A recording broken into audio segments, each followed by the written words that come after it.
I don't know what cut off there. It's, I don't know why it cut off, but that happens. It always does. I I always knew I knew I was different. I mean, that's probably been prophesied to me since I was a child, but I felt it. I was always different. I had connections when I was earlier as a child with like nature and animals and just a true sense of compassion and a deep love for God. And my family used to always make me pray because I was so spiritually connected to Him. And I probably was used more as a vessel when I was a child than anything else because it was the purest form. And more than I am now. Now when I have a message to deliver, I know it has to be intentional. That it has to come from God. And sometimes I don't know I'm even doing it, but the life, was talking to my uncle, like, and I've really been through a lot of trauma. A lot of us have. I've been through trauma after trauma after trauma after trauma. When I thought about it, it is unbearable. It's painful. I mean, it's painful. There's been times that, like, you know, I've been broken and I pick myself back up. And that's the reason that when I get into places and spaces like this, I understand that I can pick myself back up. You know, I'm a persevere through, I'm a fight.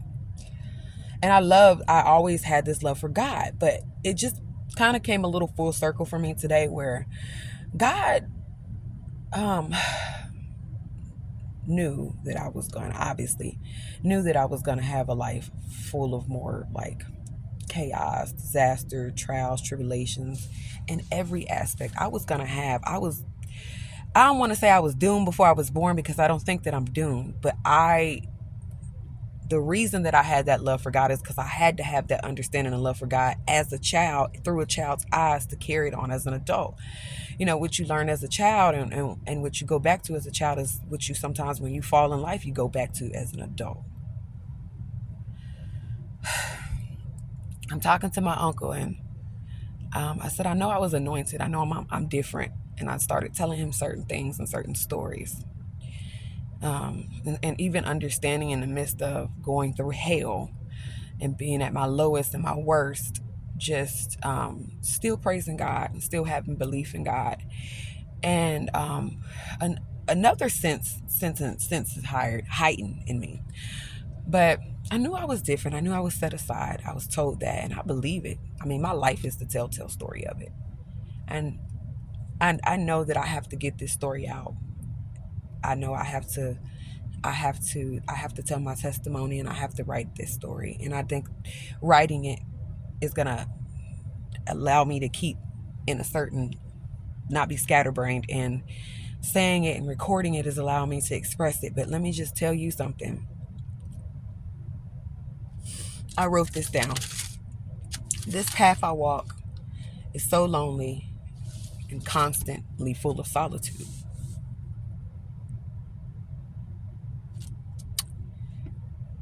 This is, I know I was anointed because the stuff that I've been through, the battles, the internal struggles that I've been through, the things that I've been through, it's the reason why I have to go to solitude, because it's overwhelming for me and it's hurt me, that if I was to even pour a little bit, like to have friends and to really just express myself and pull out my trauma and talk about my story, it would they would smother under it. That's why it was only meant for me to go through it. I in the times I need people the most, I kid you not, that's the time that God isolates me. So I have nothing but to do than to fall on it to God. And He always gets me through it. And He always sends people my way to kind of help me through my lowest pits. Um, you know, He really does. But I want to tell you, when I was speaking to my uncle, he said that, oh, you're one of God's chosen ones. And I was like, well, what do you mean? What do you mean by that? Like, I knew I was anointed. I knew I was different. I knew that I had the reasons that The reasons that I've had, the experiences that I had in life, the hurt, the chaos, like the battle, the being different, even down to my childhood, when I went back to it, I exhibit behaviors of a chosen one.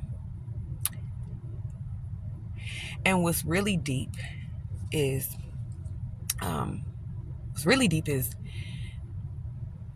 you know, I think it's, if you were called and only some are chosen, trying to figure out if, if this is something that was predestined for me before I got descended down from heaven, or if this was a path that I chose while I was in heaven. Did I stand out to God to where he felt like, did I really choose my own path because of whatever? But I knew I knew I was different. I knew I was here to make a bigger imprint on earth, that I was meant to reach the masses as a child. And when you are chosen by God, I was listening to a video and it described it to a T. I went through several videos, but God led me to where I had to be. And, I always said, give me a sign. Let me know if this is real. I would love for God to come down and hold me and tell me himself, but I always ask for signs and God always delivers it to me. And sometimes if I have to ask for an additional sign, he does. But that's the first time that I heard chosen one. And let me tell you, it is a life of solitude. It's a life of pain. It's a life that really is only you have a task, And I knew I had a task as a child, and I think I always kind of had a sense of maybe what my task could be, but it's now more evident and clear than ever, and I'm scared of it. And that's what tells me that it's real, it's some substance. And I'm scared of it because also it means exposing myself in the most vulnerable way. And I'm scared of it because it's such a big task. And I think that I realized this task before, and I just kind of But God brought me right back there, no matter how many years, that I am a healer. I am a healer, I speak life into people. I am that type of person that people gravitate towards. There's days that I could sit down. I remember days I could sit down and I want to mind my business and somebody will strike up a conversation with me. My coping mechanism always, especially being misunderstood and never feeling like you fit in, has always been solitude. I gain my energy that way. And I like my alone time. There's introverts and I am introverted overall, but I also have the gift of gab. I have a lot of different gifts and talents. A lot of gifts and talents. And when you do have that in itself could be overwhelming because it's like you don't know which one to choose, so you get nothing accomplished. I've always been hypersensitive, and not like in an emotional sense, but I guess they kind of hand in hand. But I always could pick up on things, subtle things, and I pay attention to details. And when I go back to being a child and talking about God always places people in my life to get me to where I have to go, even when the world is against me, God gets me through it. No weapon formed against me shall prosper. And I have to take in the fact that I am chosen. And that's a blessing and an honor from God. It's an honor. It is. I'm doing, it's a self-sacrifice. I'm not going to have the normal life. I'm not going to have the same life. And at the end of the day, my life has been more filled with trials and tribulations and pain and defeat than anything. But it also has had its rewards and blessings. And hopefully by the end of my life, I would have completed my mission. But I know that it's time to start my mission. And it is to tell my testimony. It's to tell, and in my testimony, show just how real God is, because I've been in situations that only God can get you out of. I've been put in situations that only God will put you in. I never could understand why certain things would happen, but I started to understand as I've been going through this journey that sometimes God's gonna put me through things for me to be able to experience it and come out on the other side for whatever reason. My journey is here to help people. That's why people are drawn to me. That's why it takes a lot of energy. I'm empathic. I'm empathic. I can sense energy. I can sense it. I can sense energy very well. And I think I always been able to kind of tell a little bit about, maybe hearing something and be like, oh, that's a lie. But that didn't really come until later. Let me back up. Let me tell you, when I was a little girl, I was different. I was set aside, and I knew that. And it's almost like I came into this world with the love of God in me, like loving God. And I always had God even as a child, and I knew I had God. And I'm happy that my mother, you know, guided me and introduced me to God. And he was just waiting for her to open the doors. And once I was in there, he claimed his child. God has claimed my life. I can walk anywhere. I can look like anything, and people of God will always recognize me. I try to, I was quiet in class because, of certain things, but I was always the quietest one. My teachers always loved me. I was always, even if I didn't make the best grades, I was a star student because of my baby behavior and my mannerisms. I never got in trouble. I never caused any problems. I was always the example as a model type of student. And it wasn't because I was trying. It was literally because I was so shy that I didn't think about certain things, that I was teased, and that I was self-conscious. I knew I had a lot of gifts. I can always remember me wanting to like show everybody just how talented I was, but I just was too scared to put myself out there, and having vivid dreams and seeing certain things, and especially as a teenager, I would dream something, and something similar would happen in my dream, and it would be like deja vu. And I now realize that that's God. He kind of gave me the vision to see something in my dream, and then it may not happen exactly that same way, and it could almost identically happen that same way. I read through things as a child that most kids wouldn't be able to read through. I have always had to go to solitude and visit God in the midst of my storm. I've always had to come back to him. When I'm in pain, I have to go to the Father. And this has been a long, and I think I hope to have a longer experience, but I really want to make sure that I complete my mission. And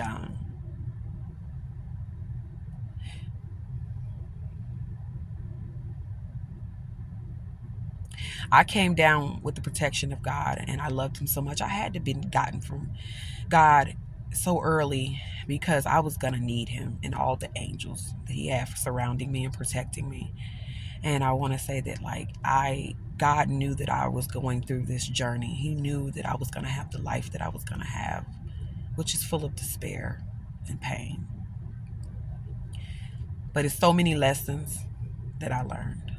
And I'm learning. There's things that I'm now putting together that I didn't realize until this point. And being that little girl, I can see clearly in my mind, like being that little girl in the back of the class is quiet. I was the type of girl, I remember I gave my project to somebody, sharing, self-martyring. You are a self-martyrer. To put myself out here and to be in the most vulnerable state, and to also put my embarrassments out here, and my failures, and things that people don't want to know. And I'm very aware of myself, and I even have to go even deeper within myself to look at the things that even makes me cringe.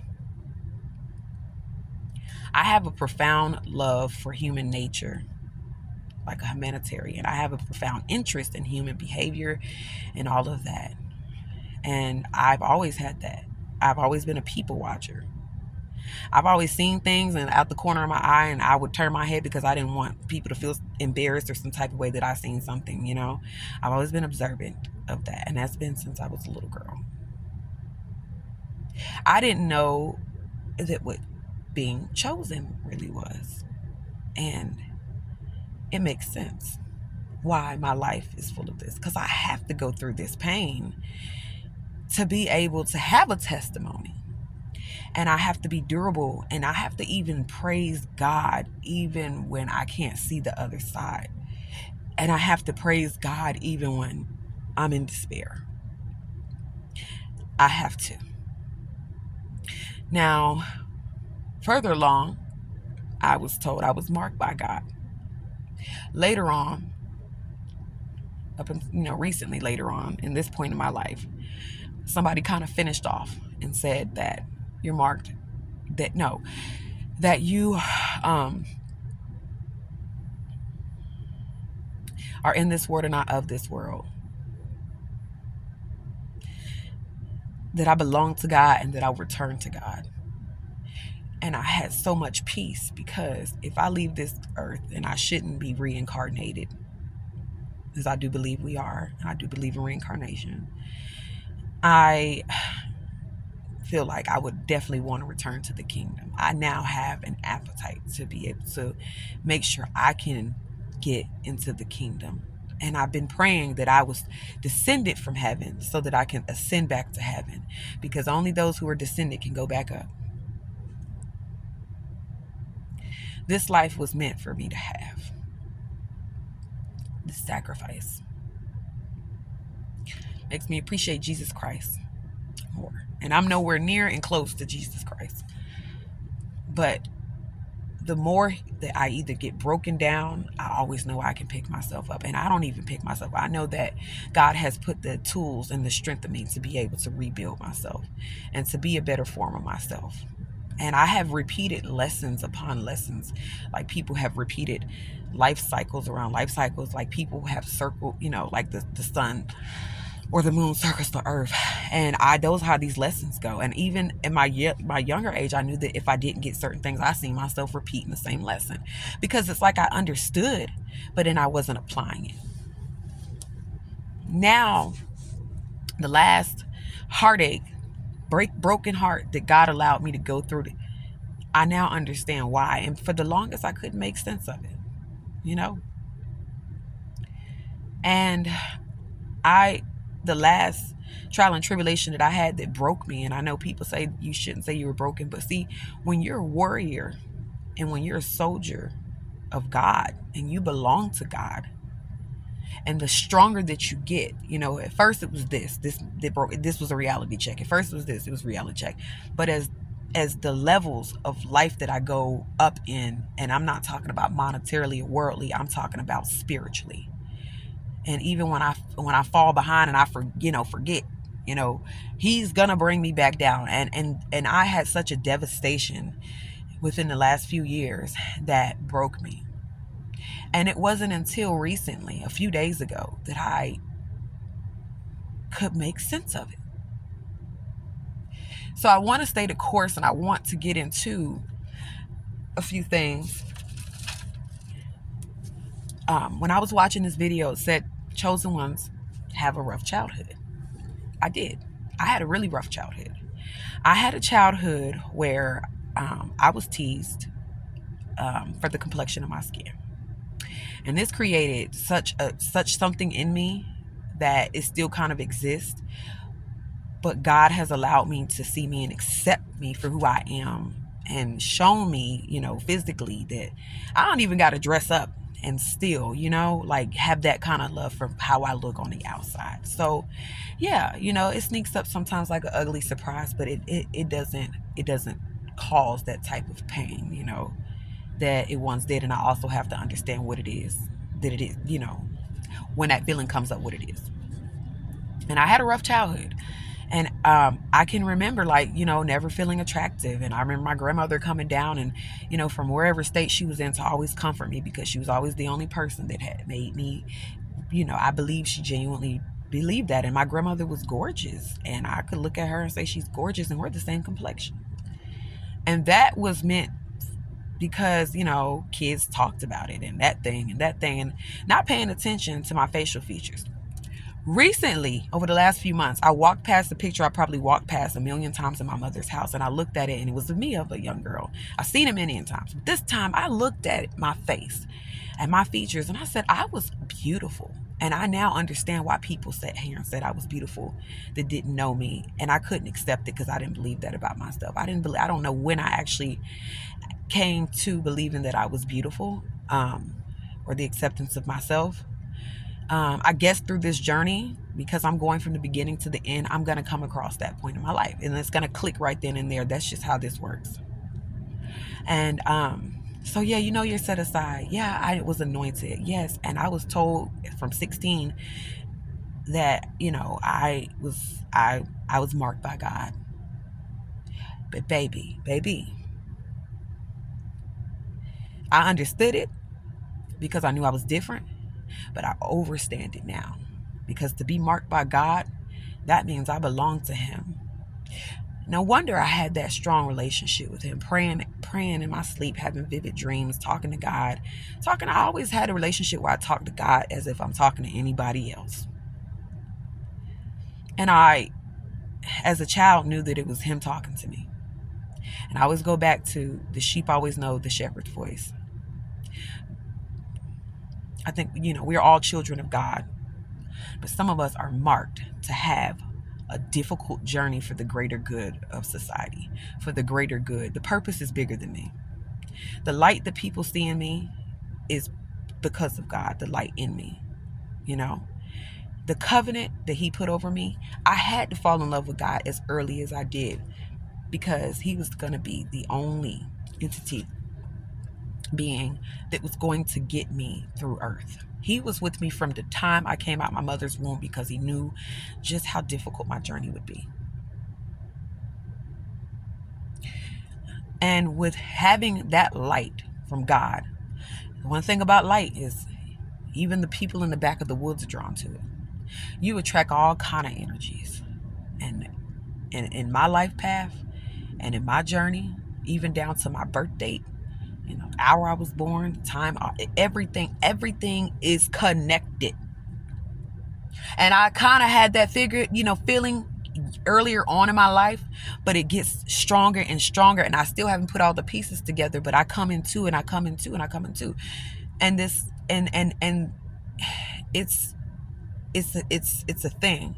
And that's why not everybody's meant to walk this. That's why I've not ever been able, like some of the most powerful, longest friendships that I had, I've been able to sustain. I got that in, high school, but these are people that might be a part of my soul group.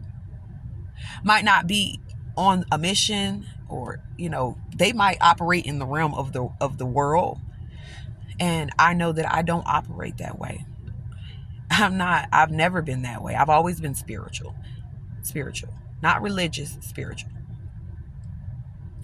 And the Bible and the religious part is just tools to stay connected to God. But let me tell you, he's going to redirect every time. And it's going to be painful, when you forget what your assignment is.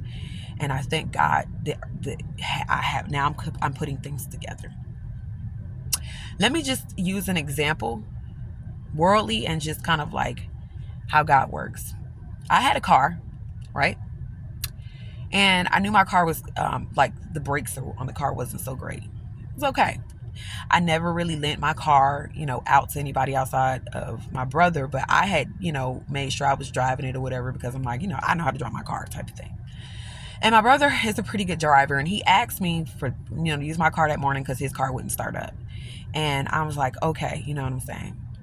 And, whatever. I didn't think anything of it. I figured he'd be okay. But for whatever reason, I had a feeling something was going to happen, almost like a feeling of doom, a feeling.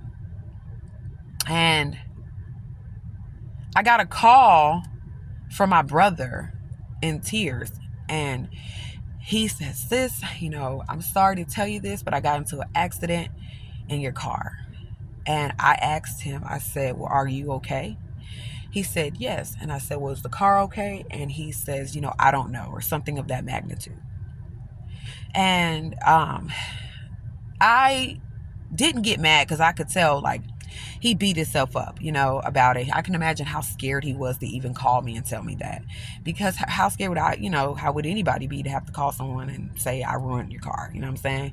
And you don't even know how hard I worked and how many years I had to wait to even get that car, story after story, So it took me so long to get it, and it was paid off, and it was my thing, and he wrecked it, and I couldn't be angry with him because I was just happy that he had his life. Cars are things that are replaceable. They're monetary things.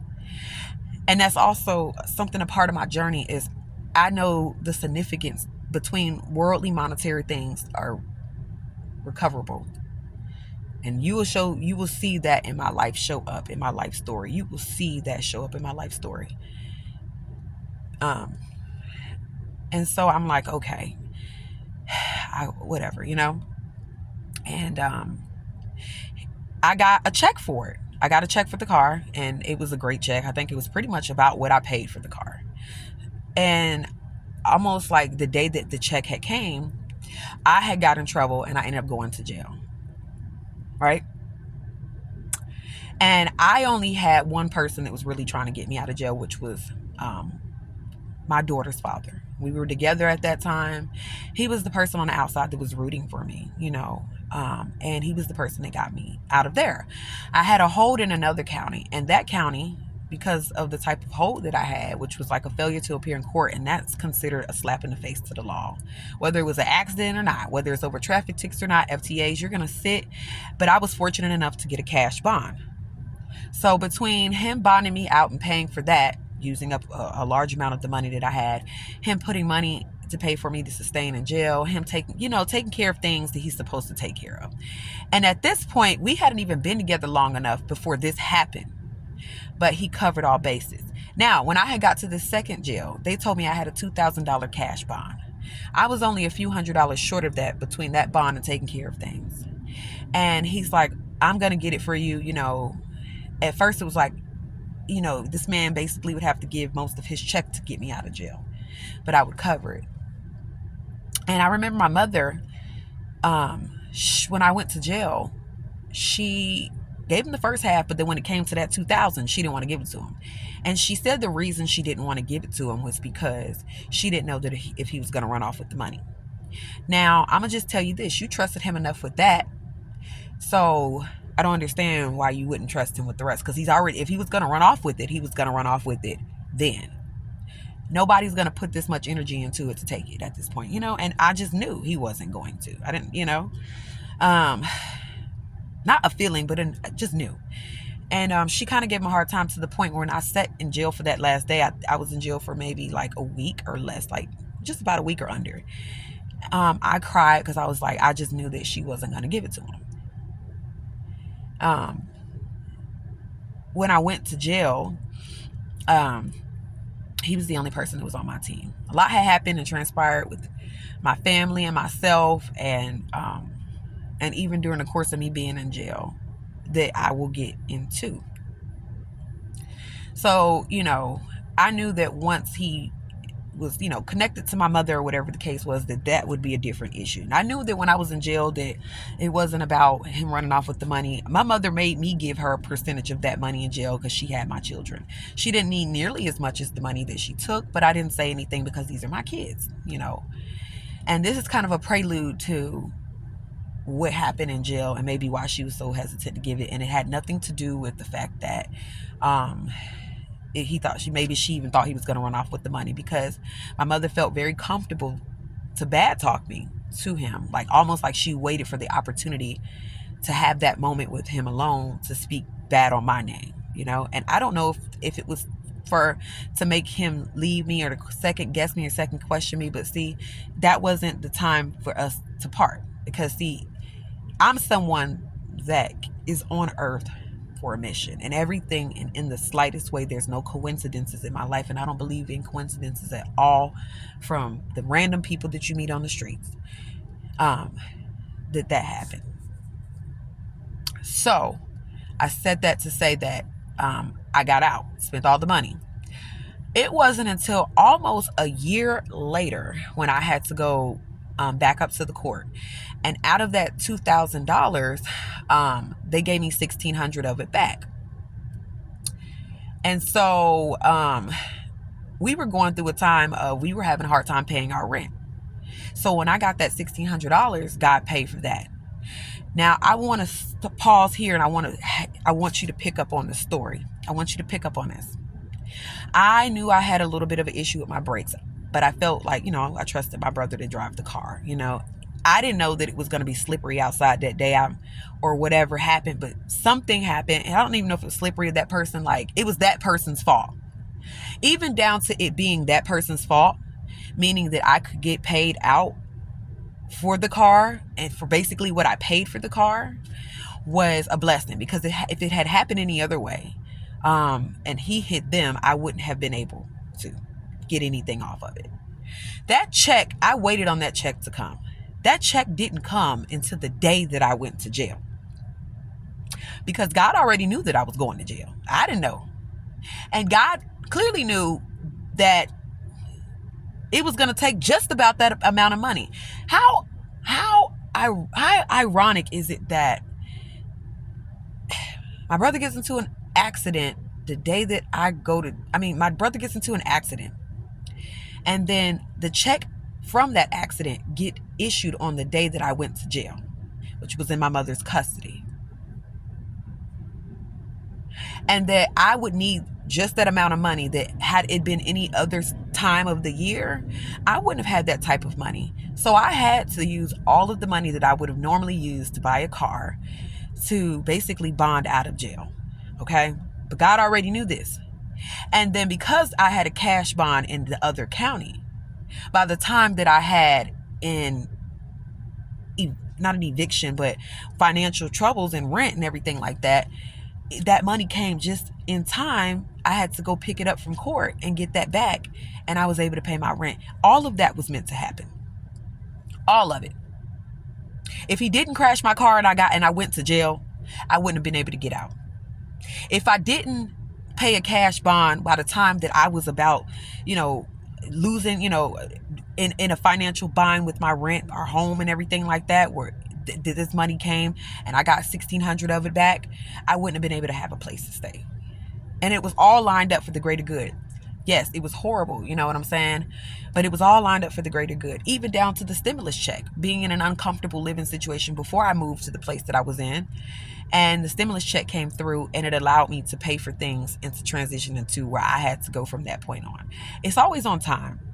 God don't operate in our time. He operates in the best timing for us, but more importantly, he operates in his time. When things are put on hold and pause for me, it's because it's meant to be for a later time. Money that I had planned to spend in my head for certain things, it didn't come when I needed it to. It came always when I probably needed it for something greater. And it's frustrating, but as time goes on and as I deal with it, knowing so, I understand that there's a hold. I understand I might be sitting at this stoplight a little longer than I would normally have sat there, because I could have went forward and had gotten into an accident.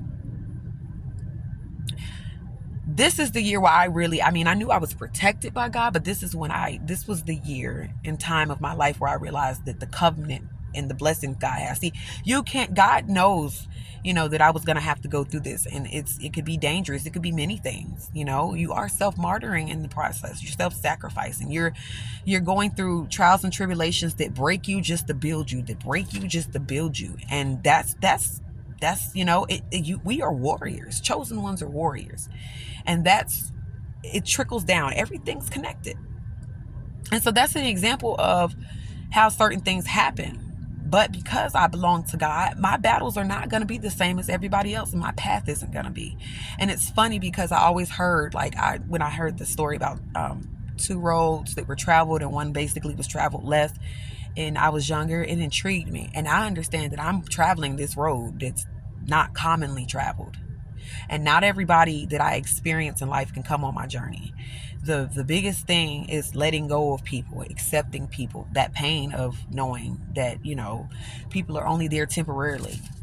But God will also build you up to the point where he will allow you to get to a point where you understand that people have always came in and out of my life. My mother was in the military. We moved from a different couple of states. When she transitioned jobs, I didn't always have the same friends and I would stay in the same area. So as a young person, I had developed a sense of not really getting too attached because I knew people would leave. And when I got older, when I attached to somebody, I attached to someone deeply. And it meant that that person was meant to be in my life for a purpose, you know, for whatever reason or another. And there's more people that will come and go than most people will ever experience in their life for a person like me. I have to learn how to be able to detach. And when I try to hold on to things throughout my life, and I'm still learning this, I'm still going through this. When I try to hold on to things throughout my life that God tells me to let go of for fear of whatever and not obeying, God will have those people hurt me every time severely to the point where I will be forced to let it go, or he will force them out my life, or he's going to allow them to hurt me so much so that I have to. This is a repeat lesson in a different form, because it's not the first time God has even told me that or I experienced that, and sometimes you can fall in love with people, friends, associates, family members, and so to not have them a part of your life because everything is never concrete, you just want that one person that's there. But see, you can never have that one person that's there. When I went through what's a part of my testimony for the transition that I'm in life that has allowed me to get to this point. And remember, it's levels of it. And unfortunately, the life of the chosen one is to be completely broken down so that God can make you anew. Remember that, and to build you up, and to also to always remind you that no matter what you go through, God has to take you through hell and back for you to understand that God is real. God has to take you through hell and back for you to be able to appreciate him and still praise him, because he's going to bring you out on the other side. And I have such a peace of knowing that I'm in hell right now. I'm going through like another turmoil, and it's been back to back. Sometimes it's like an indentured servant where they're, that thing where they're being held for 7 years. It's like being, my cycles last years. You know what I'm saying? My pain lasts years. And my hurt is deeper than most people. I'm not the type of person that can just hurt, and I hurt, and it hurts my soul, and it makes me weak, and it's in a sense where I got to go deep down. It's a different kind of pain. And when you are chosen by God, you are highly sensitive and emotional to a sense, because of the fact that your senses are heightened. Everything about it, of being on the spiritual realm, is a little more heightened. But when it came to, I know that I can't pour into people. That's why, I don't have friends that I can sit here and talk to. I'm on a camera right now about certain things that I go through in my life, because if I could barely handle it, and it's so painful for me, even to just explain it to somebody, especially if they're empathic themselves. You don't have to be chosen to be an empath. But at the same time, imagine how much weight that would carry. I have so much that I have to carry. My testimony is so big, and the pain that I have to endure throughout life for the greater good of something bigger than myself, and also to honor God, because I'm here to serve his purpose. That's why, I can't put that onto people. That's why I'm in solitude. There's nobody there to bear this with you, and that's the hardest part.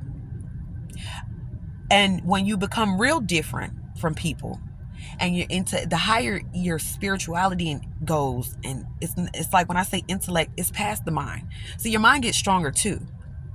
I know my mind is my strongest asset, because in a spiritual realm, I'm already there. I'm not even operating here. So my thought processes are different. It's different. And I always try to figure out what, like I said, I had an idea of what my purpose is, but I'm starting, and God mentioned it to me before, but like it's now years later and I'm in this instance where it's just like loud and clear, what I might need to do. Well, what I need to do. And God has used me in a sense to where when I'm in in the midst of hell, or when I'm going through something, those are the times that people pop up the most to me for help and guidance. Those are the times that God may put me in a remote place, and I run across people that gravitate towards me. And it's to a point, it doesn't shock me when people gravitate towards me anymore, because I understand that they are just, but also I understand that I have to be super aware of who is being attracted to me, because there are other spiritual realms that people operate in, and I'll get more into that as well.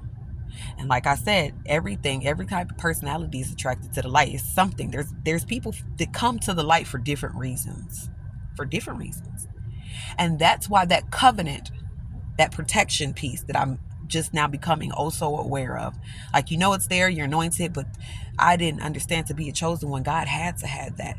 I had to, he's been by me every step of the way, to the point where I don't even know if anybody else on earth has ever gotten this type of attention, but I need that type of guard. And it's like that famous person that needs all these guards. He's guarded me with his angels. Now, I always had intuition. That's that. But something that I just started to realize that I developed is listening to people talk. And I'm a great listener. Listening to people talk. And what they're not saying is louder than what they are saying. And sometimes what they're saying to me is telling me a lot more about the things that they're not saying. And I can make an overall assessment of a situation, and sometimes of a person, based off of those things.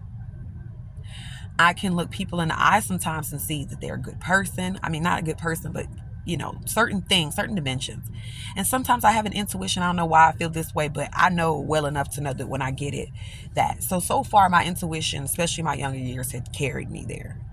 My discernment, in people, I had it a little bit. Discernment is something that's like having superpowers, that as each trial and test that you go through with God to get you to your next level, because it's levels until you die, it's levels until you complete your mission. And all of these levels are to just strip you down, rebuild you, and it's to make you stronger. That's why I don't pray for strength. It's the last thing that I'm going to pray for. I don't want to pray for strength. I'm praying for peace at this point. I'm not praying for strength. I'm already strong. And for, that. So, you are in isolation because not many people can't handle hearing things, that you have to say, because they're not meant to carry that. They could never walk in your shoes and carry that weight because it was not meant for them. They go in their own paths of life. And mine it's only a few people that I'm going to recognize along this route, and that's other chosen ones. And I'm not saying it like a hierarchy or a superiority complex. It's knowing who I am in God. Knowing I was different.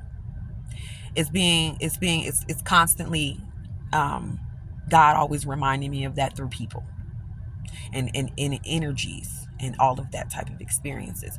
And I had a friendship that I had for 20 years, and I've always in this friendship, she was older than me, best friend, known her longer than whatever. She was, always needed me, and that's a common pattern that has. And when we get into my childhood, that's something real common. Since a child, I was relied heavily on. I had strength as a child. I mean, my mother leaned on me as a child. I knew that I had to always be strong, but trust and believe, as strong as I am, there's so many nights that I cried. There's so many nights that I whimpered. There's bawled because it's so strong. And that's where the empath comes in. You're taking on these energies. And when I was a child and when I was a teenager, I was taking on these energies. But as I became like a young adult, and especially now, I can filter them. And that's what makes me a good listener, because I am able to filter things. And sometimes people, I can take on that energy and filter it out. I took it from them and I filtered and released it, because energy cannot be created nor destroyed. So I have to filter it, take it from them and filter it. Only empaths can do that.